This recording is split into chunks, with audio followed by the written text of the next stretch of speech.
IPL 2025 का मुकाबला number 58 खेला जाएगा 17 मई 2025 शाम 7:30 से।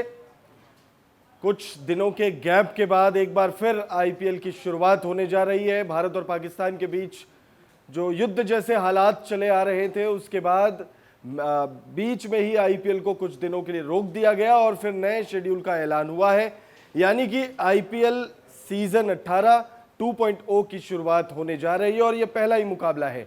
वैसे आईपीएल 2025 का यह 58वां मुकाबला है जो खेला जाएगा आरसीबी और कोलकाता नाइट राइडर्स के बीच में। आईपीएल के इतिहास का जो पहला मुकाबला था साल 2008 का, जिन दो टीमों के बीच खेला गया था, उन्हीं दो टीमों के बीच आप कह सकते हैं कि रीस्टार्ट हो रहा है आईपीएल। तो इस वीडियो में बात करेंगे हम पिच के मिजाज के बारे में। एम चिन्नास्वामी स्टेडियम की पिच का मिजाज कैसा रहने वाला है, इस मुकाबले के लिए बल्लेबाजों को कितनी मदद मिलेगी, गेंदबाजों को कितनी मदद मिलेगी, तेज गेंदबाजों के लिए कितनी मदद है और स्पिनर्स के लिए इस मैदान पर क्या कुछ है। पिच रिपोर्ट के बाद बात करेंगे क्या ये मुकाबला हो पाएगा, क्योंकि मौसम विभाग ने जो जानकारी दी है उसे जानने के बाद आप शायद ये बात ज़रूर कम से कम 10 बार अपने मन में सोचेंगे कि ये मुकाबला तो रद्द ही होगा।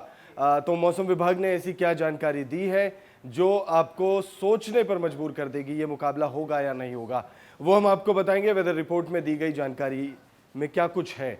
उसके बाद बात करेंगे दोनों ही टीमों के हेड टू हेड आंकड़ों के बारे में। दोनों ही टीमों के बीच जब जब आईपीएल के इतिहास में भिड़ंत हुई है तब तब किसका पलड़ा भारी रहा है, कौन सी टीम ने कितने मुकाबले जीते हैं ऑपोजिशन के खिलाफ। उसके बाद बात करेंगे पॉइंट्स टेबल की। पॉइंट्स टेबल में दोनों ही टीमों का हाल क्या है, आरसीबी कहां पर मौजूद है, प्लेऑफ्स के सिनेरियो क्या बन रहे हैं, दोनों ही टीमों के क्वालिफिकेशन चांसेस कितने हैं। फिर वीडियो को एंड करेंगे हम प्लेइंग 11 के साथ। तो वीडियो को आप एंड तक जरूर देखिएगा।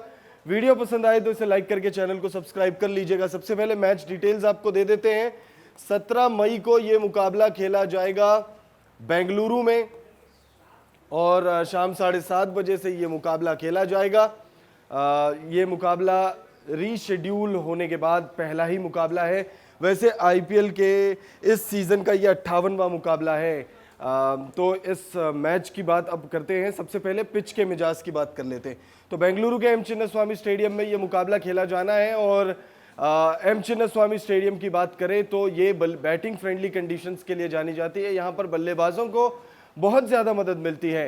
अगर आप गेंदबाजों की बात करें तो गेंदबाजों के लिए इस मैदान में वैसे कुछ खास है नहीं, बट अगर सटीक लाइन लेंथ पर गेंदबाजी की जाए, थोड़ी चतुराई से गेंदबाजी की जाए तो फिर निश्चित तौर पर गेंदबाज यहाँ पर कामयाब हो सकते हैं। जानते हैं बेंगलुरु के एम चिन्नास्वामी स्टेडियम की पिच का मिजाज क्या है। एम चिन्नास्वामी स्टेडियम की पिच बल्लेबाजों के लिए अनुकूल मानी जाती है। इसकी सपाट सतह और छोटी बाउंड्री होने के कारण बल्लेबाजों को बड़े शॉट खेलने में आसानी होती है। तेज गेंदबाजों को यहाँ अतिरिक्त उछाल मिल सकती है, लेकिन कुल मिलाकर यह पिच बल्लेबाजों के लिए अधिक मददगार होती है। तेज गेंदबाजों को नई गेंद से स्विंग और उछाल मिल सकता है, लेकिन जैसे जैसे मैच पुरानी होगी बल्लेबाजों का दबदबा बढ़ता जाएगा। स्पिन गेंदबाजों के लिए बीच के ओवरों में नियंत्रण बनाए रखना महत्वपूर्ण होगा। हालांकि छोटी बाउंड्री के कारण उन्हें भी चुनौतियों का सामना करना पड़ सकता है। इस मैदान पर आईपीएल मैचों में पहली पारी का औसत स्कोर 166 रन है। अगर हाईएस्ट स्कोर की बात करें तो साल 2013 में 263 पर 5 आरसीबी ने ही बनाया था और लोएस्ट टीम टोटल की बात करें तो वो केकेआर के खिलाफ जो है आरसीबी कोलकाता नाइट राइडर्स के खिलाफ आरसीबी जो है 82 रनों पर ऑल आउट हो गई थी। तो केकेआर के खिलाफ ही लोएस्ट टीम टोटल है और आरसीबी ने इस मैदान पर हाईएस्ट टीम टोटल का रिकॉर्ड भी अपने नाम पर रखा हुआ है और लोएस्ट टीम टोटल का भी रिकॉर्ड अपने नाम पर ही रखा हुआ है। इस मैदान पर टॉस जीतने वाली टीम अक्सर पहले गेंदबाजी करना पसंद करती है, क्योंकि दूसरी पारी में ओस के कारण बल्लेबाजी आसान हो जाती है। आंकड़ों के अनुसार इस मैदान पर चेस करने वाली टीमों की जो सफलता है वो अधिक रहती है। तेज गेंदबाजों को यहां मदद मिलेगी। स्पिनर्स के लिए नियंत्रण बनाए रखना बहुत ज्यादा चुनौतीपूर्ण रहेगा, लेकिन ऑल इन ऑल अगर आप देखें तो यहां पर बल्लेबाजों का दबदबा साफ दिखाई देने वाला है। बेंगलुरु में मौसम का मिजाज कैसा रहने वाला है, क्योंकि वीडियो की शुरुआत में हमने आपसे कहा था कि मौसम विभाग ने जो जानकारी दी है उसे जानने के बाद आप खुद से कम 10 बार तो ये सवाल करेंगे कि क्या मैच हो पाएगा, क्योंकि मौसम विभाग ने बारिश की चेतावनी जारी की है। आईपीएल 2025 के मैच नंबर 58 के लिए मौसम विभाग ने बेंगलुरु का मौसम मैच के अनुकूल नहीं रहने का अनुमान जताया है। अगर आप टेम्परेचर्स की बात करें तो 28 डिग्री मैक्सिमम टेम्परेचर रहने का अनुमान है, 22 डिग्री न्यूनतम तापमान है, 75% बारिश के चांसेस है और 83% जो है वो ह्यूमिडिटी के भी चांसेस है। 75% बारिश के चांसेस यानी मैच होने के सिर्फ 25% चांसेस। बहुत ज़्यादा चांसेस है कि इस मुकाबले के दौरान जो है टॉस भी डिले हो सकता है कि अगर मैच हो तो ओवर्स जो है वो दोनों टीमों से काटे जाए।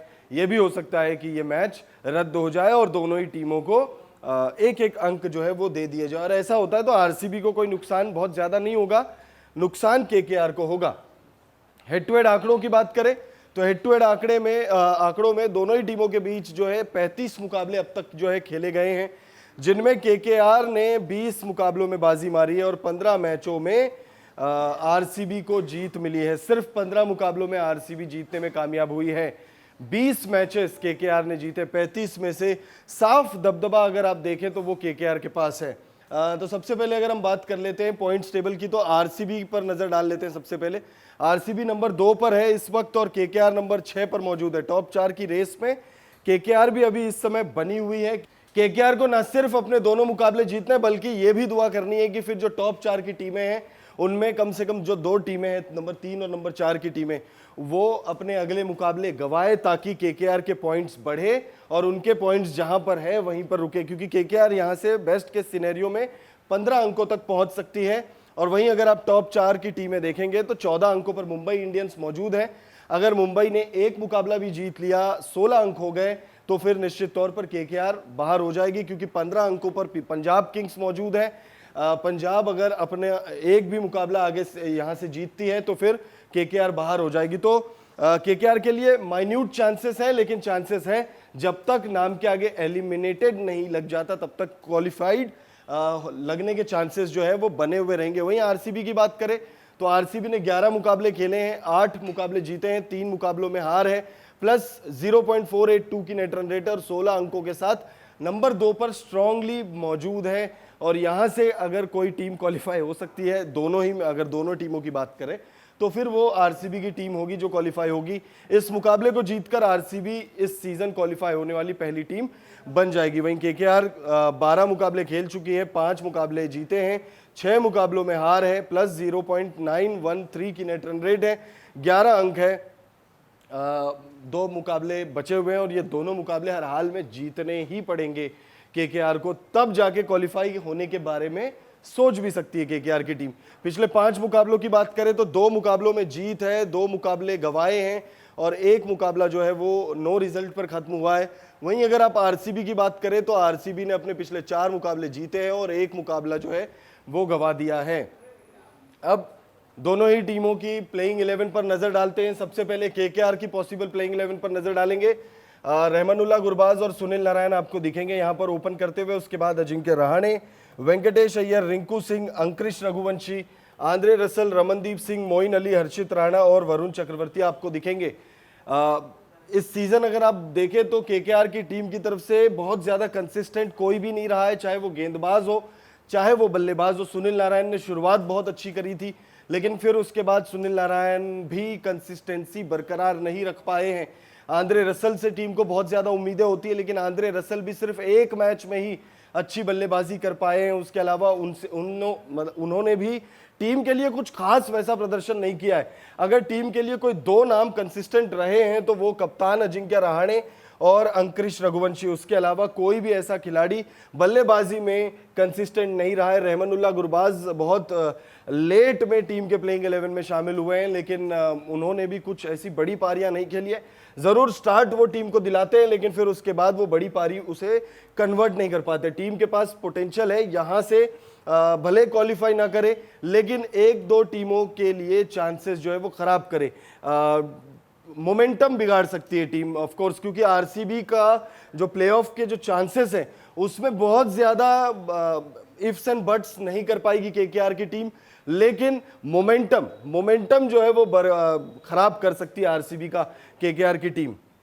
वहीं अगर आप आरसीबी की पॉसिबल प्लेइंग 11 देखें तो आरसीबी की पॉसिबल प्लेइंग 11 में विराट कोहली, जेकब बेथल आपको ओपन करते हुए दिखेंगे।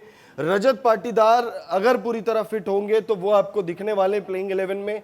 वरना उनकी जगह हो सकता है जितेश शर्मा आपको बतौर कप्तान खेलते हुए दिखे, क्योंकि जब आईपीएल बीच में कुछ दिनों के लिए स्थगित हुआ था तब जितेश शर्मा का एक बयान आया था जिसमें उन्होंने खुद कहा था कि मैनेजमेंट ने उनसे रजत पाटीदार जिस मुकाबले में फिट नहीं थे उस मुकाबले में बतौर कप्तान खेलने की बातें जो है वो चल रही थी। तो हो सकता है जितेश शर्मा आपको यहां पर बतौर कप्तान भी खेलते दिखे, लेकिन ऐसी कोई रिपोर्ट नहीं आ रही है कि रजत पाटीदार नहीं खेलेंगे। हालांकि ये बात सबको पता है कि रजत पाटीदार पूरी तरह फिट नहीं है, और अगर आईपीएल कंटिन्यू चल रहा होता तो निश्चित तौर पर रजत पाटीदार 1-2 गेम जो है वो मिस करने वाले थे।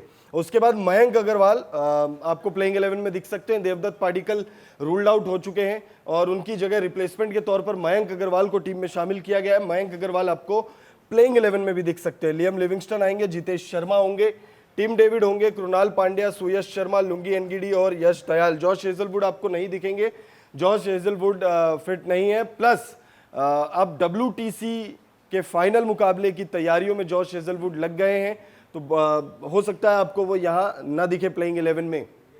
तो अगर आप इस टीम को देखें तो विराट कोहली ऑरेंज कैप की रेस में बने हुए, जेकब बैथल ने अभी जो आईपीएल के अपने करियर का पहला 50 जो है वो उन्होंने लगा दिया था पिछले मुकाबले में, बहुत जबरदस्त बल्लेबाजी उन्होंने की थी। रजत पाटीदार का बल्ला सही चल रहा है, जितेश शर्मा हो, यहाँ कृणाल पांड्या ऑलराउंड परफॉर्मेंस कर रहे हैं अपनी टीम के लिए। लुंगी एनगिडी ने पिछले मुकाबले में बहुत ही जबरदस्त गेंदबाजी की थी और यश दयाल भी बहुत ज्यादा इंप्रेसिव गेंदबाजी कर रहे हैं इस सीजन। अब प्रेडिक्शन की बारी है। दोनों ही टीमों के बीच ये मुकाबला खेला जाएगा एम चिन्नास्वामी स्टेडियम में, बेंगलुरु के होम ग्राउंड में ये मुकाबला खेला जाना है और हमारी प्रेडिक्शन इस मुकाबले के लिए आरसीबी के साथ है। आरसीबी इस मुकाबले को जीत रही है। आईपीएल जब कंटिन्यू चल रहा था, हम लगातार पिच रिपोर्ट वाली वीडियो बना रहे थे, उसमें हम लगातार प्रेडिक्शन आपको दे रहे थे और लगातार हमारी प्रेडिक्शन जो है वो सही जा रही थी। होपफुली ये जो रीस्टार्ट हो रहा है आईपीएल, उसके पहले ही मुकाबले में जो हम प्रेडिक्ट कर रहे हैं वो भी सही जाए। आरसीबी इस मुकाबले को जीतने जा रही है हमारे हिसाब से। आप कमेंट करके बताइएगा आरसीबी और केकेआर के बीच जो मुकाबला नंबर 58 खेला जाएगा उस मुकाबले में आपके प्रेडिक्शन किस टीम के साथ है।